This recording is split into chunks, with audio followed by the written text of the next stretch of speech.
मेरे सपने में 3-4 दिन से रोज सांप आ रहे हैं, पर मुझे कोई काट नहीं रहे हैं, सब सही है, क्या मतलब है? देखिए, हमेशा ध्यान रखना, ज्यादातर जिन लोगों को निरंतर सांप दिखते हैं स्वप्न में, कभी सामान्य रूप में दिखते हैं, कभी आपके पीछे आते हुए दिखते हैं, कभी कैसे भी दिखते हैं, सामान्य रूप से जिन जिन को भी अधिकतर सांपों का दर्शन होता है, ऐसा व्यक्ति लगभग काल सर्प दोष से पीड़ित होता है। लगभग, मैं लगभग की बात बता रहा हूं। तो पहली चीज तो इस बात को समझने की जरूरत है। दूसरा दर्शन यह है, जैसे अभी एक और प्रश्न आया था काल सर्प दोष पे, वशिष्ठ ने पूछा था, तो माता जी पूछ रही थी कि उनके बेटे को काल सर्प दोष है तो कहाँ शांति करा। देखिए, काल सर्प दोष की शांति एक अपनी जगह एक अपना दर्शन है, लेकिन जिस तरह की शांतियां काल सर्प दोष की सामान्य रूप से हो रही हैं, इनका असर बहुत ज्यादा लंबे समय तक नहीं रहता।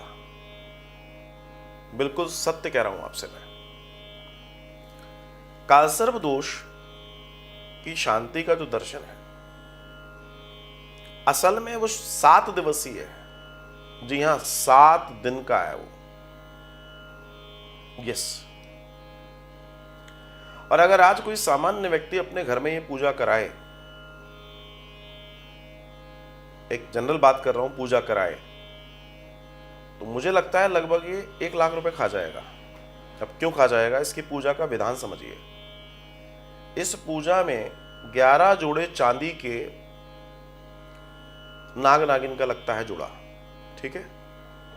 एक जोड़ा लगता है सांप का, मतलब सोने का, नाग नागिन का सोने का जोड़ा लगता है। और इस पूजा में जितनी सामग्री लगती है, चाहे वो चांदी हो, सोना हो, वस्त्र हो, और इसके करीब 1 से 1.25 लाख जाप होते हैं। 7 दिन लेता है ये। आखिरी वाले दिन जिस व्यक्ति को के लिए ये कार्य किया जा रहा है, उसे सूत से बांधा जाता है, उसके ऊपर सूत लपेटा जाता है पूरे शरीर पर, और गांठ लगा दी जाती है। और उस सूत को काटने के लिए एक विशेष व्यक्ति ब्राह्मण नियुक्त होता है। हर कोई नहीं काटना चाहता, हर कोई ये बला अपने सर पे नहीं लेता, उसके लिए विशेष व्यक्ति को नियुक्त किया जाता है, ब्राह्मण होता है। वो उसे काटता है, धीमे धीमे पूरा सूत काट देता है, ठीक है।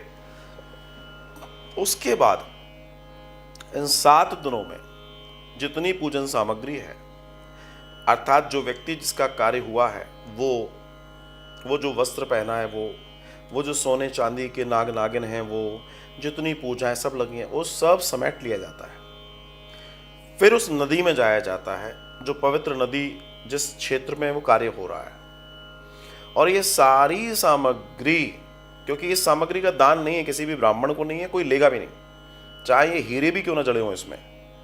तो ये चांदी के सांप 11 जोड़े, ये सोने का सांप 1 जोड़ा, ये वस्त्र, ये सारी चीजें, और जो कलश जो भी हैं, वो सब का सब नदी में बहा दिया जाता है। और फिर नदी पर ही एक हवन होता है। और फिर इस पूरी प्रक्रिया के साथ, क्योंकि इसमें 10-11 ब्राह्मणों का 7 दिन का कार्यक्रम है, फिर ये पूरी प्रक्रिया पूरी होती है, तब जाके वास्तव में किसी कालसर्प दोष को कह सकते हैं कि वो कट गया। मैं प्रश्न आया इसलिए बताया है, तो इसे समझने की जरूरत है कि कालसर्प, हालांकि कालसर्प करता क्या है। कालसर्प की वजह से व्यक्ति के कई सारे कार्य रुकते हैं। एक तरह से यह है कि आपने सांप सीढ़ी का खेल देखा होगा, जैसे ही आगे बढ़े और सांप के मुंह पर आए फिर नीचे, वैसी स्थिति करता है जीवन में ये व्यक्ति की। और इसे समझना जरूरी है।